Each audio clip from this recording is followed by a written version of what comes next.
Hello, good morning সবাইকে। সবাই কেমন আছেন? আশা করবো সবাই অনেক বেশি ভালো আছেন। আমরাও আছি মোটামুটি। ত্রিফ সকালবেলা ঘুম থেকে উঠে দুষ্টামি শুরু করে দিয়েছে। প্রতিদিন আপনাদেরকে ত্রিফকে দেখেই আপনাদের সাথে ব্লগটা আমি শুরু করে দিই। তো আমরা মোটামুটি কেন আছি সেটা একটু বলছি। গতকালকে একাদশী ছিল, আপনাদেরকে আমি বলেছিলাম। তো আমি এটাও বলেছিলাম যে আমি অসুস্থ থাকার কারণে আমি একাদশীটা থাকি না, মানে অসুস্থ হয়ে যাই না খেলে, সেজন্য একাদশীটা আর আমার থাকা হয় না। আমার বোনেরও একই অবস্থা, মানে ও অনেক সিক, মানে ওর অ্যাসিডিটির অনেক বেশি ঝামেলা আর কি ওর। তো সেজন্য সে একটু না খেলেই অ্যাসিডিটি হয়ে যায়। আবার দেখা যায় উল্টাপাল্টা খেলেও অ্যাসিডিটি হয়। আবার অনেক সময় দেখা যায় যে ভালো ভালো খাবারই খাচ্ছে তাও অ্যাসিডিটি হয়ে যায়। আসলে গ্যাসের এই প্রবলেমটা যাদের থাকে, মানে যাদের বেশি থাকে, তাদের যা কিছুই খাক না কেন প্রবলেম হয়েই যায় আসলে। তো একাদশী সে থাকার চেষ্টা করেছিল, কিন্তু আসলে একাদশীটা থাকতে পারেনি। রাতের 12টার দিকে ওর এত বেশি গ্যাস্ট্রিকের পেন হচ্ছিল যে সে একাদশীটা ভেঙে ফেলতেই বাধ্য হয়েছিল আর কি। তো এখানে হচ্ছে পরের দিন পারনার যে খিচুড়িটা রান্না করা হয়েছিল সেটা খাচ্ছে। তার মাঝখানে সে 2-3 বার বমিও করেছে, কিন্তু তারপরেও তার ব্যথাটা কমেনি, মানে পেটের ব্যথাটা কমেনি। আর তাছাড়াও একটু চাপা স্বভাবের। আমরা যেমন ব্যথা হলে ডিরেক্টলি বলে দিই যে না ব্যথা হচ্ছে, অনেক বেশি সহ্য করতে পারছি না, সে এটা বলে না। গতকালকে রাতে নাকি তার একদমই ঘুম হয়নি, অনেক ব্যথা করেছিল পেটে। সে আমাদেরকে সেটা বলেনি, সেটা সকালবেলা বলছে। তো সকালবেলার দিকে ওকে অনেক ধরনের ওষুধ খাওয়ানো হচ্ছিল, অনেক ডক্টরের সাথে কথা বলে ওষুধ খাওয়ানো হচ্ছিল। আমাদের এলাকাতে এক দিদি আছে ডক্টর, গাইনোকোলজিস্ট, ওনার হাজব্যান্ডও মেডিসিনের ডক্টর। উনিও হচ্ছে দেখে মেডিসিন দিল, তাও হচ্ছে ওর ব্যথাটা মানে একেবারে কমেনি, মানে একটু কমে, সামান্য একটু কমে, সে আবার একই ব্যথা একই ব্যথা। এই প্রবলেমটা আজকাল অনেকেরই হচ্ছে, বয়স্ক বলেন বা কম বয়স্ক বলেন। আবার মানে ফুড পয়জনিংটাও বেশি হচ্ছে, কারণ আমাদের খাদ্যাভ্যাসটাই হয়তো এমন হয়ে গিয়েছে। তো আমিও পরবর্তীতে সকালবেলা খিচুড়ি খেয়ে নিয়েছিলাম। এখানে 2 কাপ চাও করেছি, একটা পাপার জন্য, একটা আমার জন্য। আর 2 কাপ দুইজনের জন্য চা করেছি। আসলে মন মেজাজ কিছুই ভালো লাগছিল না ওর এই অবস্থা থেকে। তো সে প্রায় 24 ঘন্টার মতো ওর ব্যথাটা সহ্য করেছে। সে কোনো ধরনের কোনো আওয়াজও করেনি, বা ব্যথা করছে এই ধরনের কিছু বলছিল না। শুধু মানে চুপচাপ শুয়েছিল, এটাই করছিল, ও কিছু ক্লিয়ারলি বলছিল না। আর হচ্ছে ওকে তো বারবার আমরা মেডিসিন দিচ্ছিলাম। তো তারপর এই যে এখানে আবার খেয়ে টেয়ে এসে শুয়ে আছে, আমি আবার চা নিয়ে এসে ওর সাথে বসে বসে বেশ কিছুক্ষণ কথা বলছিলাম। মানে আমি হচ্ছে খুঁচাচ্ছিলাম আর কি, বোঝার চেষ্টা করছিলাম যে ওর ব্যথার পরিমাণটা কেমন বা কি। ও একটু চাপা স্বভাবের, সেটা আমি জানি। তো সেজন্যই বেসিক্যালি এসে বসে ওকে মানে ওর সাথে কথা বলে বোঝার চেষ্টা করছিলাম। তো তারপরে অনেকক্ষণ বলার পরে সে যে কয়েকটা ইনফরমেশন কালেক্ট করতে পারলাম যে তার ভালোই ব্যথা ছিল, 24 ঘন্টার মতো ব্যথা হচ্ছে। আবার রাতের বেলা এত বেশি ব্যথা হচ্ছে যে সে তার রাতে ঘুমই হয়নি, কিন্তু সে এটা কিছুই ক্লিয়ার করেনি। তো যাই হোক, তারপরে আমরা চিন্তা করলাম যে একেবারে খালি পেট দেখে হয়তো বা এমন হচ্ছে। আচ্ছা ঠিক আছে, তাহলে পাশাপাশি একটু খাবার খাওয়ানো যাক আর ওষুধ খাওয়ানো হোক। ওষুধও খাচ্ছে, খাবারও খাচ্ছে, তবে সব কিছুই হচ্ছে বারবার বমি হয়ে বেরিয়ে যাচ্ছে, আর ব্যথা তো কমছেই না। তো তারপর আমরা ভেবেছিলাম হয়তোবা কমে যাবে ও। এরপরও মানে আমি বুঝতে পেরেছিলাম যে ভালোই ব্যথা হচ্ছিল, তারপরও সে ক্লিয়ার করে বলছিল না। আমরা বারবার বলছিলাম যে হসপিটালাইজড করার প্রয়োজন আছে কিনা, কারণ একটা ইঞ্জেকশন আছে যেটা দিলে এই ব্যথাটা কমে। স্যালাইন দিয়ে রাখতে হয় একদম খালি পেটে, তাহলে ব্যথাটা কমে যায়। এইভাবে 2-3 দিনের ট্রিটমেন্ট একটা থাকে। তো অনেক ট্রাই করলাম হচ্ছে ওকে বলার, কিন্তু ও বলছিল যে না ঠিক হয়ে যাবে। আবার এখান দিয়ে বেশ ভালোই হচ্ছে ব্যথাটা সহ্য করছিল আর কি। তো আমি তো এখানে সারাদিন আমরা আমাদের মতো কাজে ব্যস্ত ছিলাম, কারণ মানুষের তো বাসায় কাজের কোনো অভাব থাকেই না। তো আমি ট্রিপকে নিয়ে বিজি, মা রান্নাবান্না নিয়ে বিজি, পাপাও বাইরের কাজ নিয়ে বিজি, এভাবেই যাচ্ছিল আর কি। আবার এখান দিয়ে হচ্ছে টিভি ছেড়ে রেখেছিলাম। আমি হচ্ছে স্পেশালি একজনের ব্লগ দেখতে পছন্দ করি, জেএফ দিশাস ব্লগ। এটা আপনারা হয়তো বা অনেকে দেখেন, আমিও দেখি। এরপর ব্লগগুলো দেখতে আমার খুব ভালো লাগে। তো এই যে এখানে আবার হচ্ছে ত্রিভ চাতুরিগিরি শুরু করে দিয়েছে, আর যতগুলো বই টই আছিল এখানে সবকিছু সে এখান থেকে বের করছিল, ঢুকাচ্ছিল, আবার এগুলোতে পাড়া দিচ্ছিল, মানে ওকে বোঝানোই যায় না। তো তারপর হচ্ছে আমরা অ্যাজ ইউজুয়াল যা কাজ করার তাই করছিলাম আর কি। আসলে ভাবছিলাম যে এই বোধহয় ওর ব্যথাটা কমে যাবে, এই বোধহয় ওর ব্যথাটা কমে যাবে। ও আসলে অনেক দিন থেকে হচ্ছে অনেক ডাক্তার দেখানো হয়ে গিয়েছে বাংলাদেশের মধ্যে। রিসেন্টলি আমাদের বাংলাদেশের যে অবস্থা, ইন্ডিয়ান ভিসাও পাওয়া যাচ্ছে না, ইমার্জেন্সি কোনো ভিসা পাওয়া যাচ্ছে না, মেডিকেল কোনো ভিসা পাওয়া যাচ্ছে না। ইন্ডিয়াতে তো আমাদের প্রচুর রিলেটিভ আছে, অনেক রিলেটিভ ডক্টরও আছে। সো আমরা চাইলেই ওখানে যে ট্রিটমেন্ট ভালো নিতে পারতাম, কিন্তু আসলে এই যে ভিসার প্রসেসটা এতদিন ধরে অফ হয়ে আছে, প্রায় তো 3 থেকে 4 মাস হবেই ভিসা দিচ্ছে না। তো এই জিনিসটার কারণে হচ্ছে ওকে নিয়ে আসলে যাওয়া যাচ্ছে না আর কি। কিন্তু এই মুহূর্তে নিয়ে যাওয়াটা উচিত, মানে একদম ইমার্জেন্সি বললেই চলে। আর তাছাড়া এখানে এত সমস্ত টেস্ট করা হয়েছে গত 2 থেকে 3 বছরে, কখনোই কিছু ধরা পড়ে না, মানে কোনো একটা প্রবলেমই ধরা পড়ছে না ওর। এমন না যে বাংলাদেশে ভালো ট্রিটমেন্ট হয় না, তা না, কারণ বাংলাদেশে অনেক ভালো ট্রিটমেন্ট হয়, অনেকেই বাংলাদেশে থেকেই বর্তমানে ভালো ট্রিটমেন্ট করছে। তবে আমার একটু ডাউট লাগছে যে যেই মানে টেস্টগুলো হয় যেখানে, সেই টেস্টের যেই কি বলবো, যেই মেশিনগুলো আছে সেগুলো প্রপার আছে কিনা বা ভালো কিনা, এটা নিয়ে আমার একটু ডাউট আছে।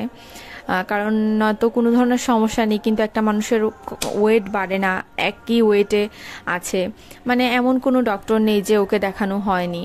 এবং এই সমস্ত ডক্টরগুলো অনেক ভালো ভালো ডিগ্রি হচ্ছে বাইরে থেকে নিয়ে এসেছে, তারপরও কেন এই অবস্থা যে কোনো রোগী ধরা পড়ছে না।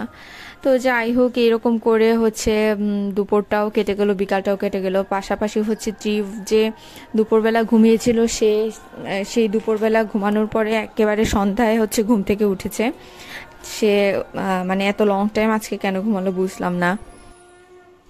তারপর হচ্ছে ছাদে চলে এসেছি। ছাদে এসেছি কারণ এখানে অনেকগুলো কাপড় হচ্ছে ছাদে আছে শুকানোর জন্য। তো বেসিক্যালি পাপা হচ্ছে বাসায় নেই, কারণ সাত্বিকারই ব্যাপারটা নিয়ে একটু দৌড়াদৌড়ি করছে আর কি বাইরে। তো সেজন্য পাপাই নয়তো সন্ধ্যাবেলা মোস্ট অফ দ্য টাইম আনে কাপড়গুলাকে। তো আজকে আমি গিয়েছি ছাদে। তাছাড়া এখন দামোদর মাস হওয়ার কারণে ছাদে একটা তুলসী গাছের নিচে প্রদীপ না, মোম আর আগরবাতি দেওয়া হয়। আর তাছাড়া বাসায় প্রদীপের আরতিও করা হয়। তো এই তো এইভাবে করে হচ্ছে আমি সন্ধ্যার দিকে প্রদীপটাও জ্বালিয়ে দিলাম। তারপর হচ্ছে প্রদীপও বাসায় দেখালাম, কিন্তু ওর কন্ডিশন যে আস্তে আস্তে খারাপই হয়ে যাচ্ছে সেটা মানে আমরাও বুঝতে পারছিলাম না। তো ওকে আমরা বারবার বলছিলাম যে হসপিটালে যাওয়ার কথা, সে বারবার বলছে যে না, আর একটু দেখি কি হয়, বা বলতে চাচ্ছে না। আমরাও বুঝতে পারছিলাম না যে মানে অ্যাটলিস্ট রুগী তো যদি টলারেট না করতে পারে তার পেইনটা, তাহলে তো সে বলবে যে না, আমি আর টলারেট করতে পারছি না, আমার দ্বারা থাকা পসিবল না, আমাকে হসপিটালে নিয়ে যাও। সে কথাটা মানে আমি আমার ব্লগ তো মানে গতকালকে ছিল, সেটাকে আমি আজকেই হচ্ছে মানে আপলোড করছি আর কি। তো বেসিক্যালি হচ্ছে সে এরকম করে পুরোটা সন্ধ্যা থেকে রাত পর্যন্ত কাটালো। যখন রাতে 10টা বাজে, ও তার মধ্যে আবার আমাদের এলাকার যে দাদা আছেন ডক্টর, উনি বাসায় এসেও দেখে গিয়েছে ওকে। তো উনি বলছিল যে হসপিটালে ভর্তি করে দিলেই ভালো হবে।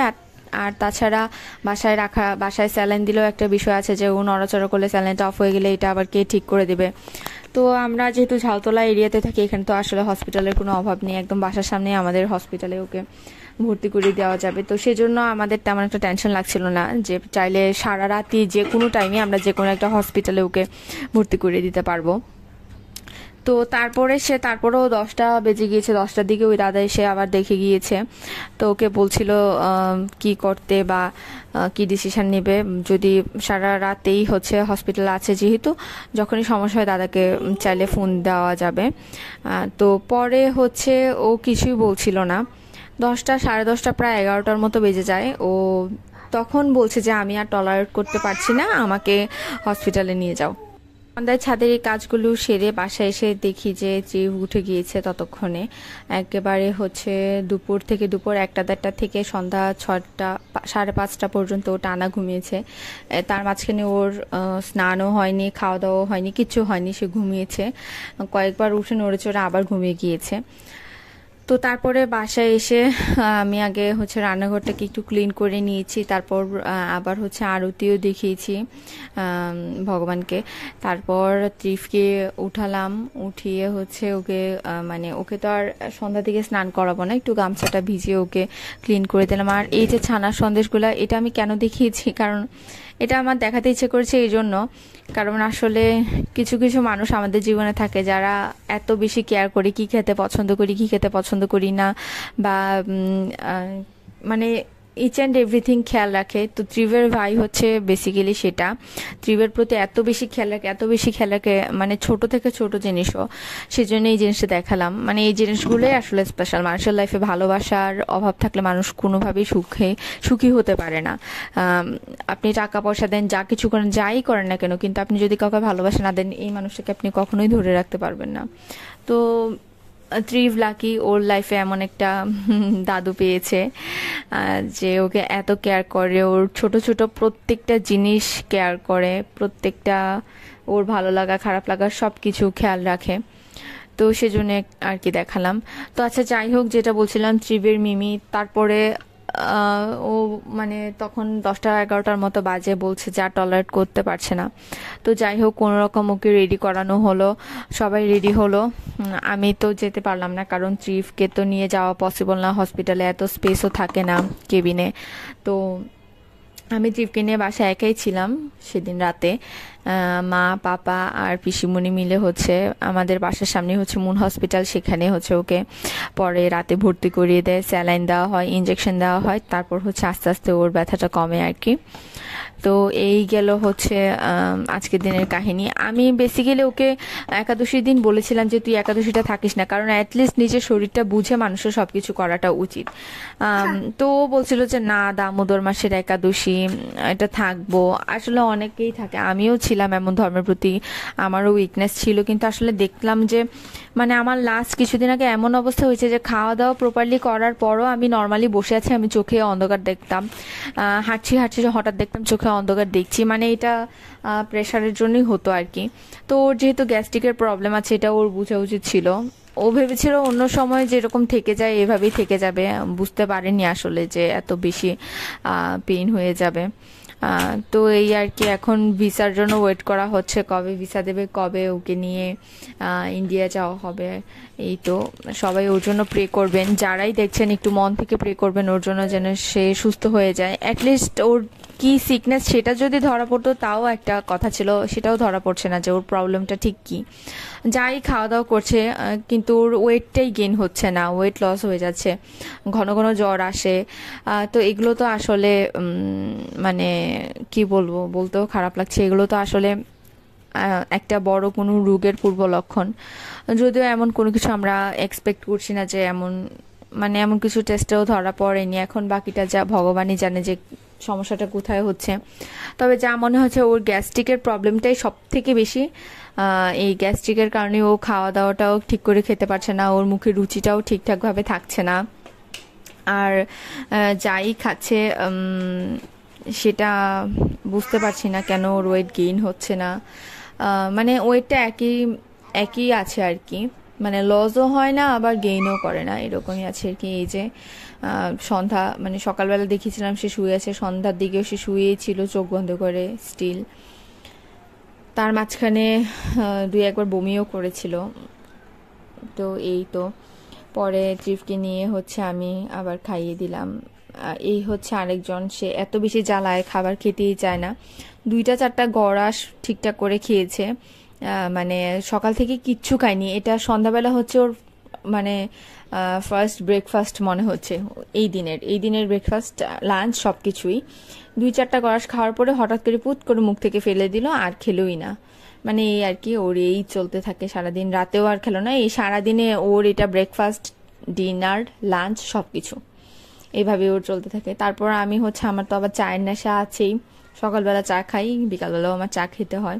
চাটা খেয়ে পড়তে বসে গিয়েছিলাম, তার মধ্যে ত্রিব আবার অনেক দুষ্টামি করছিল, আর ওইখান দিয়ে হচ্ছে আবার সাত্বিকার এই অবস্থা।